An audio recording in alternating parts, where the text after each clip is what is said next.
नमस्कार दोस्तों, स्वागत है आपका आज की हमारी हिंदी की क्लास में। तो आज की क्लास में हम लोग पढ़ेंगे शब्द शक्तियाँ। इम्पोर्टेंट टॉपिक है जो एचपीएससी के सिलेबस में भी दे रखा है और ईएमआरएस पीएचडी हिंदी के सिलेबस में भी ये टॉपिक दे रखा है। ठीक है, तो इसके बारे में हम पढ़ेंगे क्या शब्द शक्ति होती है, क्या उसकी परिभाषा है और उसका प्रयोग किस प्रकार से किया जाता है। छोटी सी क्लास रहेगी, इसमें ही आपको क्लियर करवाने की कोशिश करूँगी।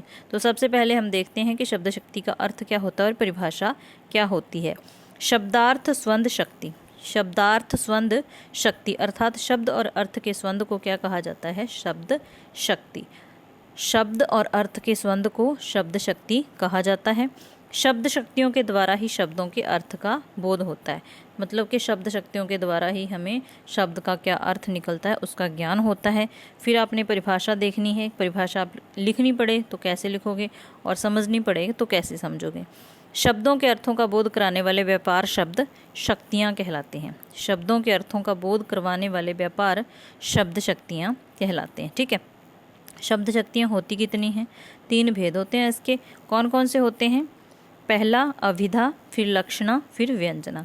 3 ही भेद होते हैं, आपके सिलेबस में अच्छे से दे रखी हैं तीनों शब्द शक्तियाँ। मतलब कि तीनों को डिटेल से पढ़ना है, इनके भेद भी आपको पढ़ने पड़ेंगे आगे भी। ठीक है, कौन कौन सी हैं? अभिधा, लक्षणा और व्यंजना। फिर इसका एक शब्द होता है और अर्थ होता है। शब्द के लिए एक शब्द दिया होता है और उसका अर्थ, वो भी आपने ध्यान रखना है। शब्द शक्ति की नाम देके आपसे पूछा जाएगा इसका शब्द क्या है और अर्थ क्या है। यहाँ पर है शब्द शक्ति। शब्द शक्ति कौन सी है? अभिधा शब्द शक्ति है और इसका शब्द क्या है? वाचक। शब्द क्या है? वाचक। और अर्थ है वाच्यार्थ। शब्द शक्ति, अभिधा, शब्द, वाचक और अर्थ वाच्यार्थ। ठीक है, उसके बाद लक्षणा शब्द शक्ति, शब्द, लक्षक और अर्थ लक्ष्यार्थ।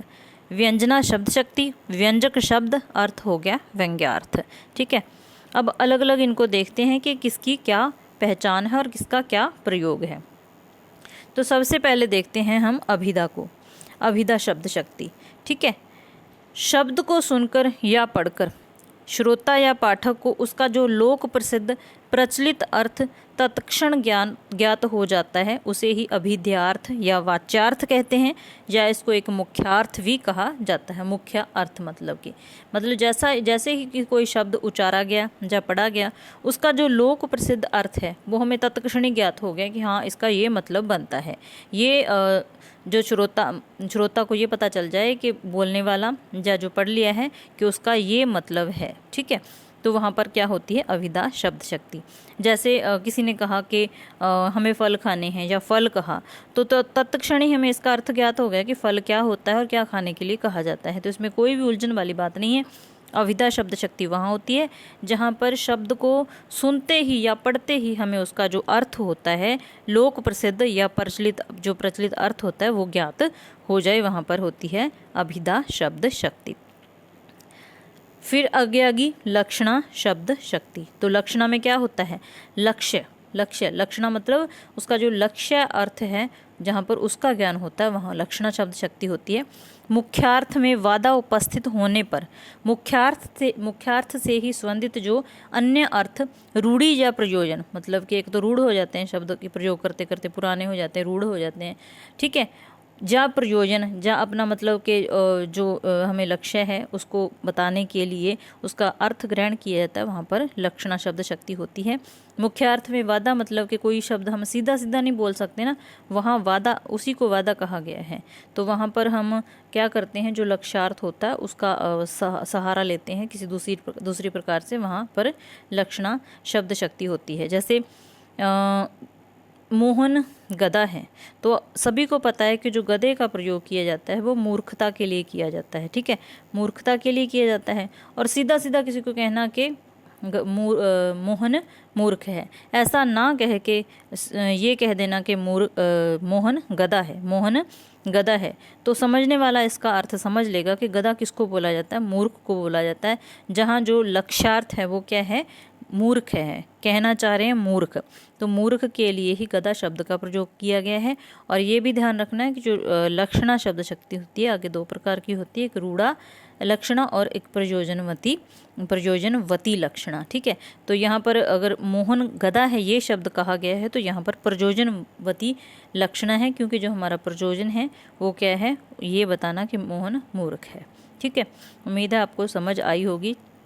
मतलब कि घुमा फिरा के बात कहनी, यहाँ पर जो हम कहना चाहते हैं उसको थोड़ा घुमा के कह दें, वहाँ पर लक्षणा शब्द शक्ति हो जाती है। तीसरी जो शब्द शक्ति है वो है व्यंजना शब्द शक्ति। व्यंजना मतलब व्यंग करना, किसी को कोई कभी कभी कोई बात व्यंग में कही जाती है तो वहाँ पर क्या हो जाता है, व्यंजना शब्द शक्ति।